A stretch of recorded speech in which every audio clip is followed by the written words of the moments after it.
ராதே கிருஷ்ணா. படிப்பில் எப்படி சிறந்தவராக இருப்பது, how to be good in studies. அதாவது எந்த ஒரு விஷயத்தையுமே நாம் அனுபவித்து என்ஜாய் பண்ணோம்னா அதில் ரொம்ப அழகாக உயர்ந்த இடத்த அடைய முடியும்.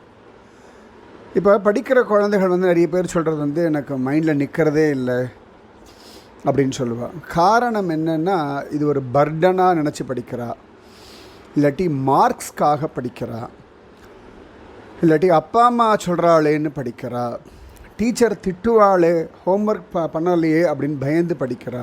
அப்படி இல்லை. இப்போ அதே குழந்தைகள் ஒரு சினிமா பாட்டெல்லாம் கேட்டால் ஒரு தடவை கேட்டால் ஞாபகம் இருக்கு அவளுக்கு. ஒரு சினிமாவை பார்த்தான்னா ஃபஸ்ட்டு சீன்லேருந்து கடைசி சீன் வரைக்கும் அவளால் ஃபுல்லாக எலாபரேட் பண்ணி சொல்ல முடியும்.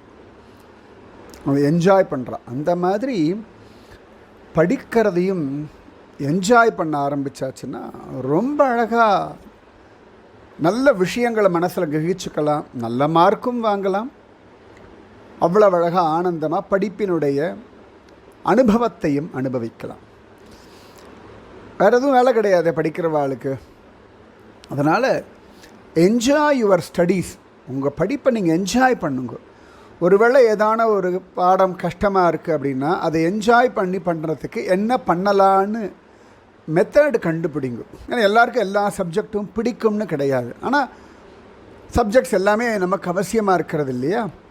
அப்போ இந்த சப்ஜெக்டு எனக்கு கஷ்டமாக இருக்கா, ஓகே, இது ஏன் பிடிக்கலை, அப்போ இதை எப்படி நான் ஹேண்டில் பண்ணலாம் அப்படின்னு அதை புரிஞ்சுட்டோம்னா அந்த மெத்தட் நம்ம தான் கண்டுபிடிக்கணும். அடுத்தவா சொல்கிறத விட நாம் கண்டுபிடிக்கணும். அப்போ எல்லாமே என்ஜாய் பண்ணலாம். சரியா? எப்படியும் பகவான் கூட இருக்கான், பகவானுக்காக படிக்கிறேன் அப்படின்னு நினச்சிட்டு படிங்கோ.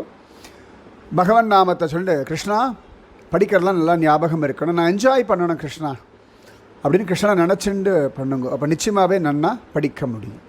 ராதே கிருஷ்ணா.